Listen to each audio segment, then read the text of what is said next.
Works for me.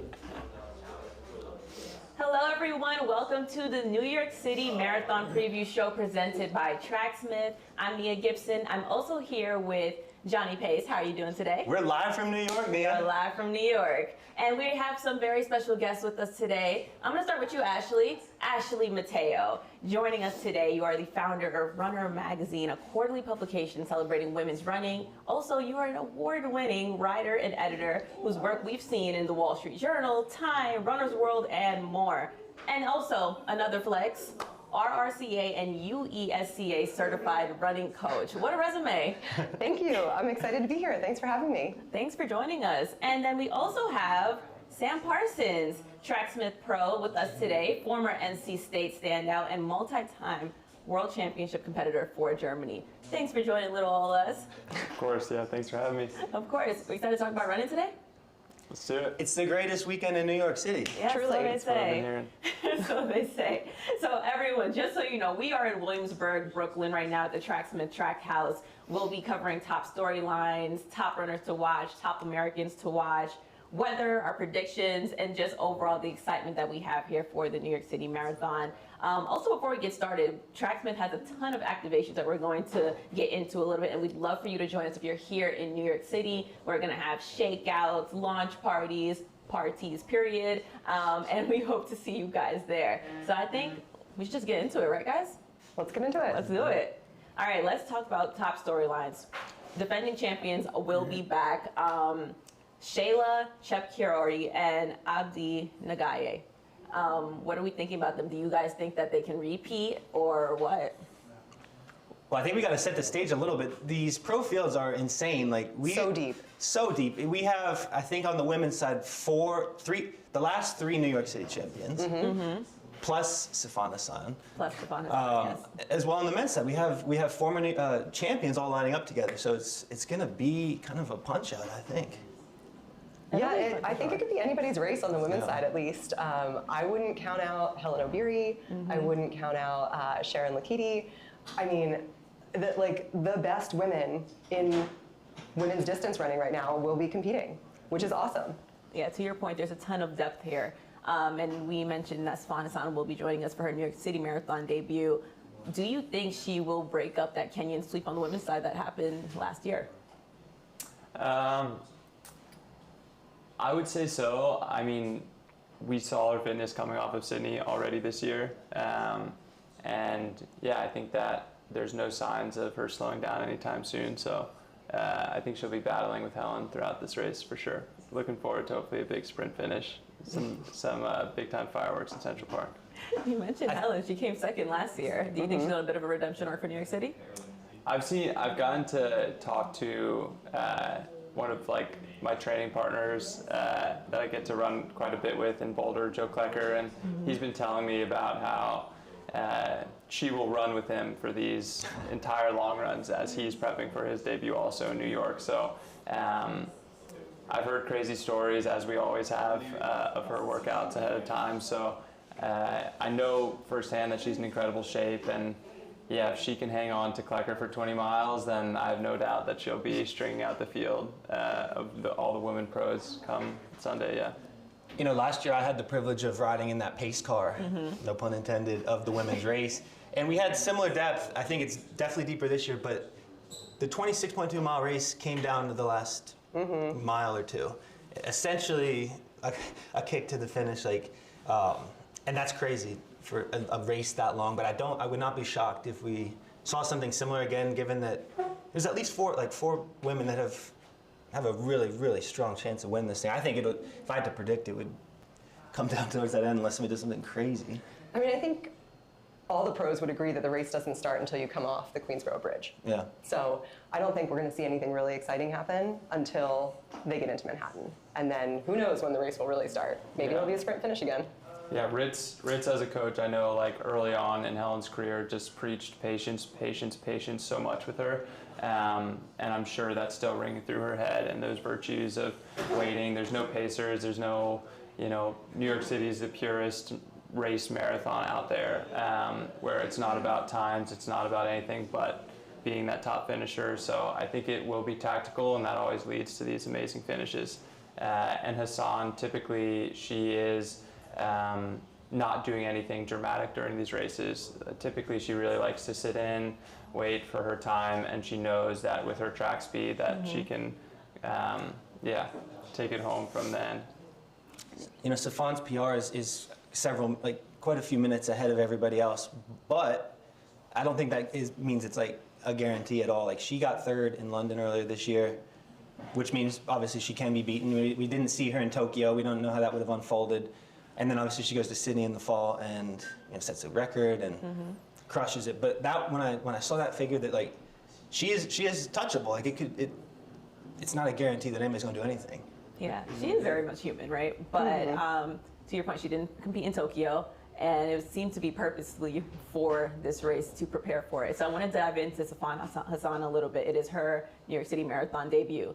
She debuted in the marathon period in 2023 in London, and people called it kind of a wild, emotional roller coaster of some sort. Stop mid-race to stretch, to then come back and win. Very unorthodox, I would say. That's Safan for you. That's Safan for you. And then obviously he's followed with that. She wins in Chicago, but now here we go. We're going to talk about New York City, and to your point, it's not about the times and how, it's just more so about how you run it, your pace strategy. And she's probably one of the most versatile distance runners that there is. So I have a question for you guys. If Safan wins this race, can we call her like one of the GOATs of just all around distance running? I think so. I don't know. What do you guys think? She has the resume for it. Absolutely, she has all the medals from the track, and now winning world majors. That list gets very short very quickly, and she's certainly on it. I think to be a GOAT, it's not purely performance, but I would give it to her on that because typically you'll see athletes over their careers start on the track, work their way up. Safan has shown she can do all of it at the same time. At the same time. By some miracle, it's really incredible to watch. Like I remember in Budapest seeing her like just go distance by distance, and so I think that would lend itself to that. And then I think to be in that category, it's also how you connect with fans. It's how it's the personality you're bringing, the engagement, and the ability to bring in new fans of the sport. And she has proven she's such a personality. She's so fun to root for. Relatable. Yeah, she's so relatable. For somebody who's so fast. Yeah. She thinks the same things that I think about running a marathon. And I'm like, oh, we get each other. But I was also going to say, she's not, yes, she's one of the fastest, but it's not that she's just going out running fast courses. I mean, Sydney is, I think, is it hillier? It's a tough, it's a tough one. So I think the fact that she had such a great race there shows that she is definitely a contender on a course like New York. It's not like, oh, she's coming from London or Chicago and we're going to see what happens when the course becomes more difficult. It's like, no, she's proved herself in Sydney, and so we'll see how things go on Sunday. And while we're talking about GOATs, are there any other? As we think, I'm so glad you brought that up. I wanted to go to the men's side, who's also making his New York City Marathon debut, Eliud Kipchoge. And some people are saying in his first and possibly last New York City Marathon, given his age a bit. I've been seeing chatter about that on Twitter, but it's the only major he hasn't conquered. And he's also been showing that he is very much so human in the last few years. Can this be the beginning of his redemption arc? What do you guys think? Does he need a redemption arc? I don't think he needs one. And I don't know if I agree that it will be his last. I think he will continue running because he loves running, even if he's not a contender. And so I hope it's not his last. I think what he brings to the sport is so wonderful that even if he's not winning, that's okay. You don't always have to win. I think with what we saw in Sydney, that amazed me, and like we all know that like Eliud is one of these athletes that has now transcended the sport, and he is one of these names like Bolt was to sprints. Eliud now is for distance running, and for him in Sydney specifically, it was incredible to see how the spectators were literally stopping as he came by to take pictures and to cheer him on, and the excitement that he brings to a race, and for everyone that's running on the same course as him, that type of infectious energy that he brings, I think that in turn, and the money that he'll continue to be given for that appearance fee and the amount of excitement that he does give to all the competitors is something that we're going to continue to see. I definitely think that this is his time to have victory laps right now, and I can't wait to see New York come to life, just like we did in Sydney with everyone, just the palpable energy that he brings. So excited to see that. And I do think that like we are going to see at some point Elliot really not be okay with just showing up. Like I think that the true competitor in him, like he is ageless. And I don't think New York is going to be his day where all of a sudden we're going to see him competing for the win. But I do think that there will be another major ahead where we might see some fireworks again.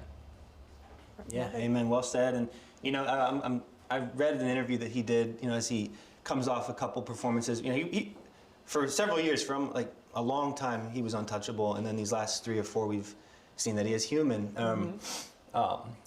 You know, his expressly stated intent for showing up to this is to show resilience, to show the beauty of running. And, you know, that was a good point to me. It's like, that is inspirational. You can be in your 40s, 50s, beyond, and running still has so much to offer that it, you know, continuing to put your 100% into whatever that is.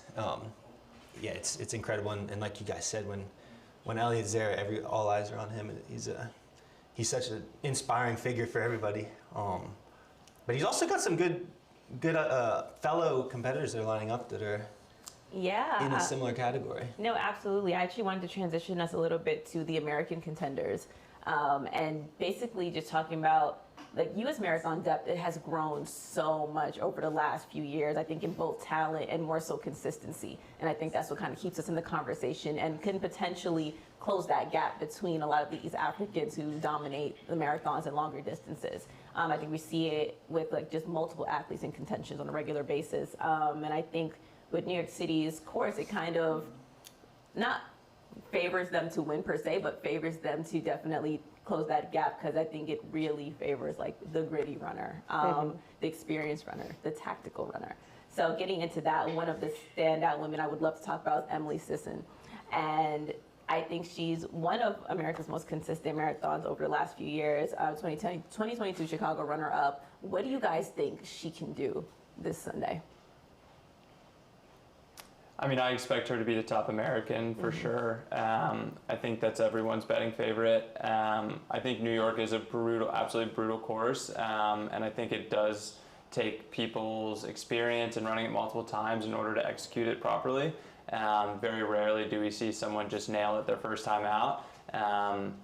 So yeah, I'm expecting a big day, and hopefully we'll see a top 5 finish from her.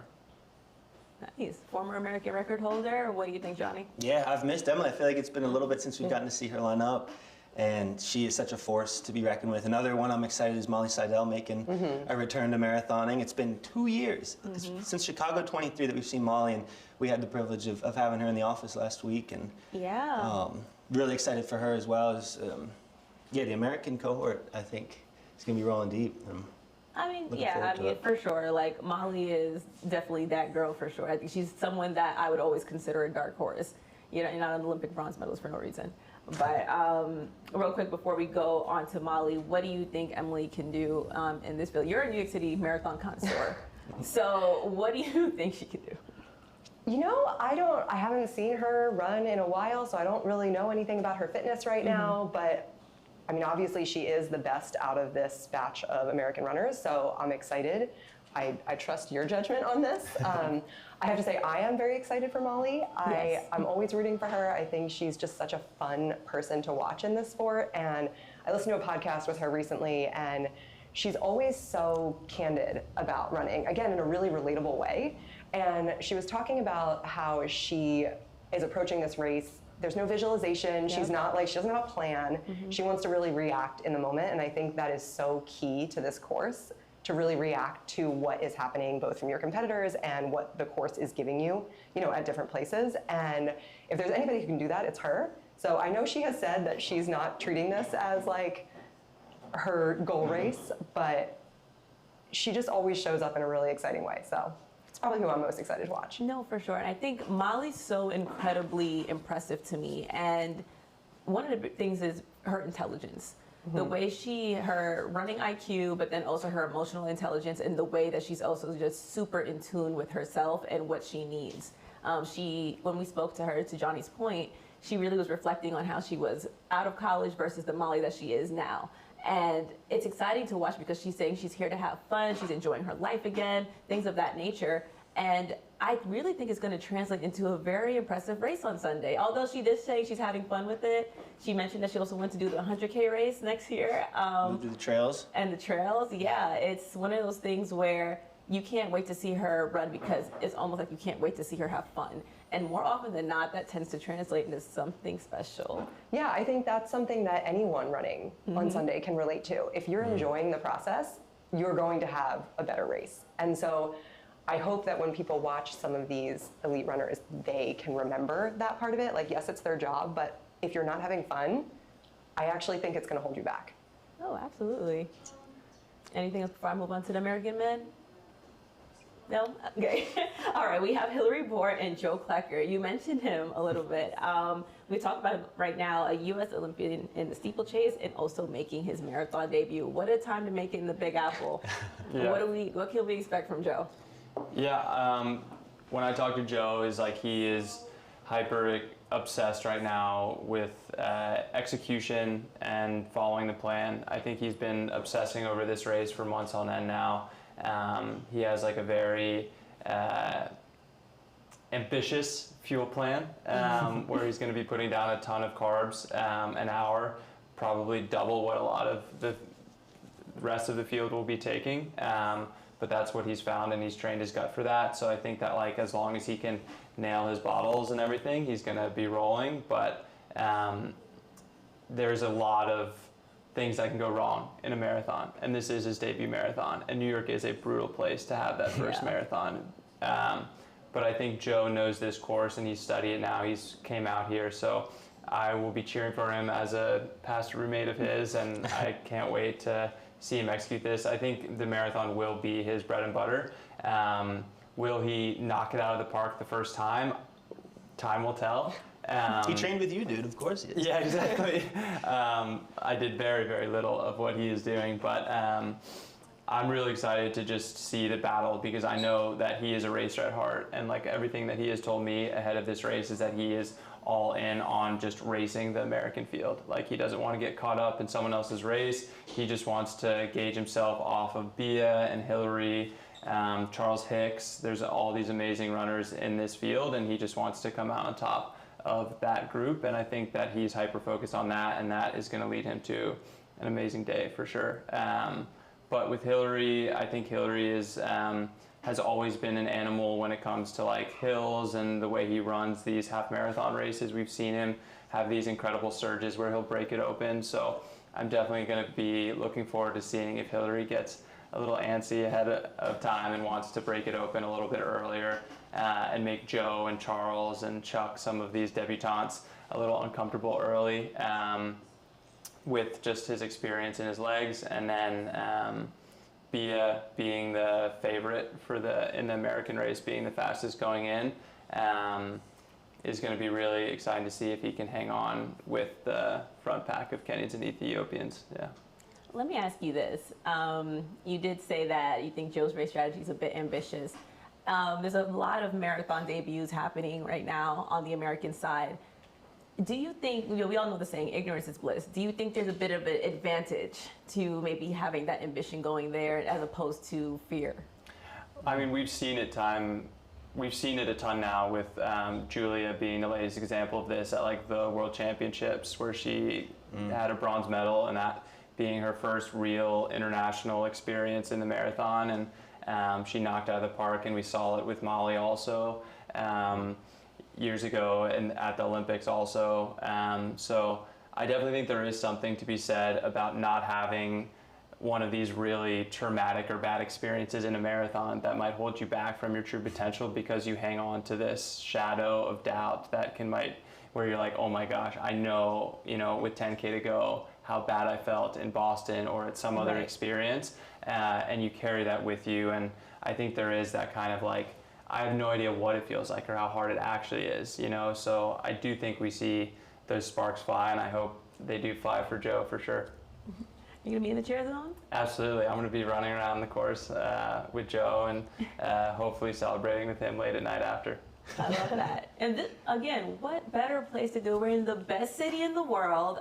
Sometimes some of my coworkers hate when I say that, but I'm sorry. I think New York City is the best city in the world, best place to do it, one of the best marathons. We're in the Big Apple. Let's talk about the conditions we're gonna be having. Hey, low of 43, high of 58. Let me put my weather girl hat on. Partly cloudy, and we have winds that will probably make it feel a little cooler than the actual temperature. Does this favor the runners? We can start with you, Ashley. Yeah, I mean, that sounds pretty ideal. I ran New York in 2022 when it was, I don't even remember what the temperatures were, but it was a death march. And I remember friends texting me like, oh, it's beautiful weather for spectators. This is going to be beautiful weather for runners. Yeah. Maybe not the spectators, but I think that it's kind of a best case scenario, to be honest. It's a little chilly, No, but that's yeah. literally, it sounds like you just described a perfect marathon condition. Like I wouldn't change anything about what we're calling for. I think I'm glad we got some of this rain out of the way earlier in the weekend. I think the weather's at overcast too. Yeah. I mean, ideal, because there's not a lot of cover on the New York course. You're pretty out there. And so if it's a sunny day, even if it's cool, you just start baking by the time you hit 10 miles. And I don't know, this almost makes me wish I was running a little bit. I mean, Sam brought it up earlier, but the variables that go into a marathon are so much more critical and widespread than your average like track race, because this is a long race, and so weather is going to make a huge impact. Hydration, fueling, these are all things that if you line them up, you can do something really incredible. So that's great news. I'm really happy. The one time my first marathon was New York, similar weather profile as this, and that was exactly what we were looking for. So I'm excited. But we'll probably need some jackets. Yeah, you guys know I'm going to need a jacket. One thing you know about me, listen, now that we're all friends, one thing you know about Nia is Nia doesn't operate well in the cold. So you will see me bundled up, but cheering nonetheless. Let me ask you guys this. If you guys are running on Sunday, how is your fuel intake looking throughout? How are you preparing for this? Because you did say it's great conditions, but obviously you treat each marathon differently. Well, if I'm following Klecker's plan, it would be like 170 grams of carbs an hour, which I don't think I would be able to handle that. It's a lot of Joe. Yeah, you know, I think it's the classic coaching thing is like, don't change anything all of a sudden now that it's race day. Follow the same fueling that's worked for you throughout your training. Yeah, don't put yourself in like an uncomfortable situation with like a rash decision. Like, I talked to Meb Kefletsky years ago talking about running in New York and how he was feeling so good, and kind of like a spur of the moment decision was for him to like throw some water on his head, and he was wearing one of these little beanies, and he said he just like froze because of it. And he said it completely threw off his race, and he ended up adjusting and it was fine and re-regulating his body temperature. But it's one of these things that if you don't do it in training, don't all of a sudden try something new on race day. That is a very difficult temptation to resist, but it's 100% right. Yeah. 100% right. I was going to say, I follow Megan Featherston's rules like religiously. Every time I do a marathon, she has a carb loading calculator. That's what I'm following. You can catch me walking around New York with like a bag of bagels, you know, just eating bagels throughout the day. And fuel early and often. I think that's the key. Obviously practice it in training, but especially in New York, especially when you have hotter temperatures, fueling and hydrating starting early. Don't wait. And take that last one. I mean, I've taken a gel with a mile to go just for that extra kick at the end. Ashley, as a former New York resident and local, where's your go-to carb loading spot? Oh, that's a good question. When I'm running, I usually go to Bar Primi for pasta. Manhattan, Brooklyn, where's it? Manhattan. Okay. Yeah, downtown. Good tip. Get your reservations just big bowls of like fresh made pasta. Yeah. So good. Johnny, you did that in Chicago. Yeah, nothing like a nice bowl of pasta the night before. That'll get you right. So Nia brought us to the famous deep dish spot. And I was like, nice. I think that's a bit too much of a roll of the dice to do a Chicago deep dish the night before. But I can't do pizza the night before a marathon. Too much cheese. Too much cheese. 2 nights before? Sure. Sure. But night before, pasta, red sauce, maybe some chicken, keeping it simple. Exactly. Seems like to be the key. I love that. And before we end off, guys, men's winner, who do we have? Oh. Johnny, want me to start with you? You know, just the fanboy in me, the lifelong running fan.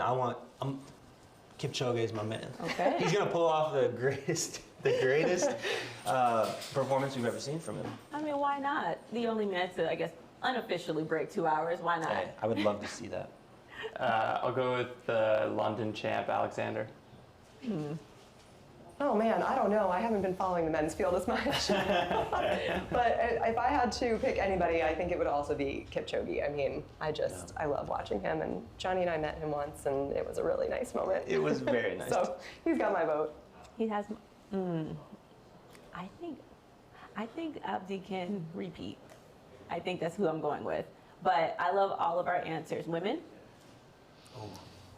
Sheesh. We could all probably answer something different on that. Yeah. I'll start us off. I've Helen for the win on that one for sure. Yeah. Okay. I kind of do too.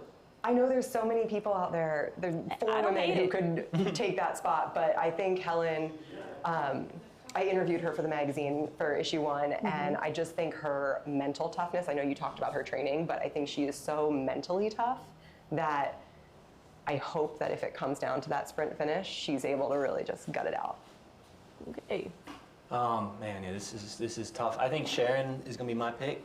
Coming off a Boston Marathon record, she's got a lot of momentum. They all have a lot of momentum, but yeah, if I have to pick, I'll say Sharon. But I think Stefan's gonna put up they're all gonna put up a big fight, but Stefan especially. I think I'm going with Stefan.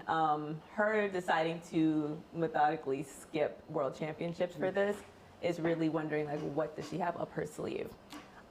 Speaking about up her sleeve, or more so at your feet, Ashley, I'm going to talk to you a little bit. I'd love for you to talk to us about Runner Mag, your why, your baby's why. I always say that people's projects are like their babies. Yeah. So tell me what this is and what can we expect from you, and also our little cocktail party tomorrow. Yeah. Well, I've been referring to this as this was my fall marathon this year. This is Runner Magazine. It is a quarterly print publication covering women's running. So currently the only print publication in the US covering women's running. I come from a journalism background. I have been writing about running for the better part of a decade. And I don't know if you guys follow publishing at all, but it's been through some ups and downs lately, especially in terms of traditional print media. I started in print media. Yeah. I've been mostly digital for the past 10 years, but running media is still overwhelmingly male.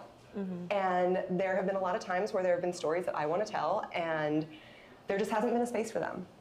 And so I got sick of complaining about that, which I complained about it for a long time, and decided if nobody else was going to do anything about it, then I would. And so we started on Kickstarter in March last year, or April, I think. This year. Wow, this year. It's been a long time, guys.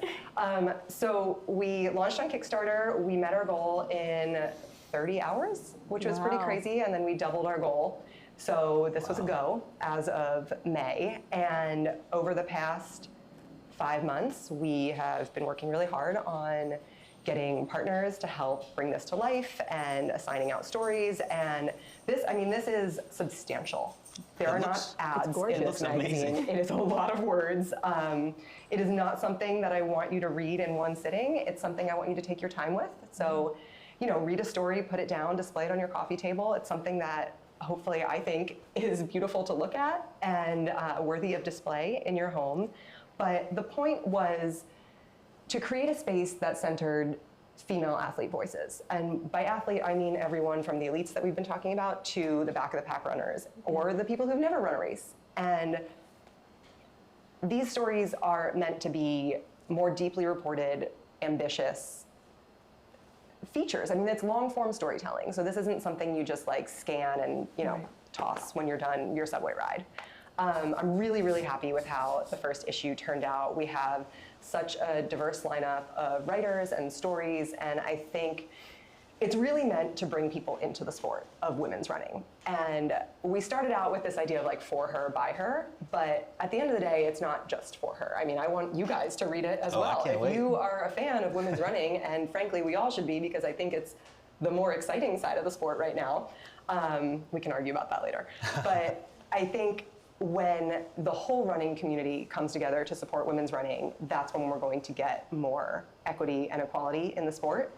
And I hope that this helps advance that mission a little bit, even if it's just bringing in a couple new fans. I think it's amazing that you saw a gap and executed on it. Like, that is a beautiful product that you've created, and I'm just scanning. I mean, I can't wait to dive into it.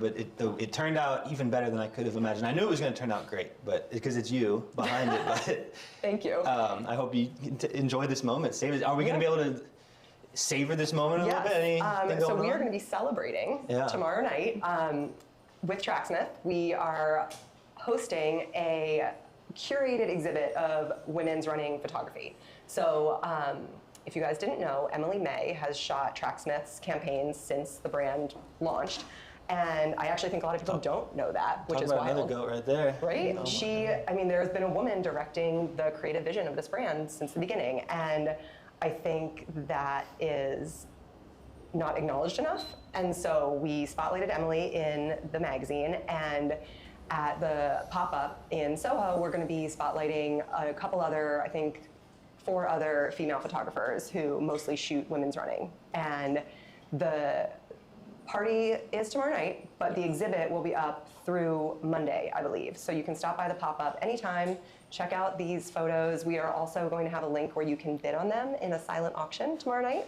So if anybody is really moved by those photos, Wait, by the way, Yes, our very own Danielle Alakija Yes. will be one of the photographers featured, and I'm so excited to see her work. I'm so excited to see her. That's my Yes. girl for real. She's awesome. But one more thing, where can we get that? Where can we get Runner Mag? so it is subscription only. Okay.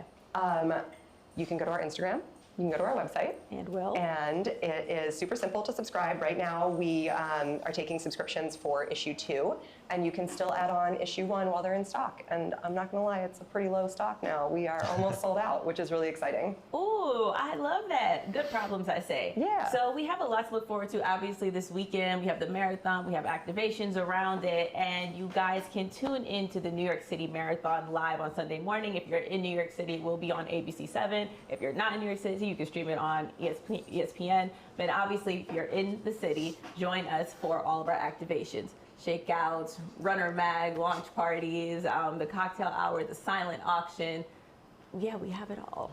yeah, Sam, are you going to be coming into the shakeouts? What are you excited about? Yeah, for sure. This is my first time actually being in New York for the whole marathon weekend. What?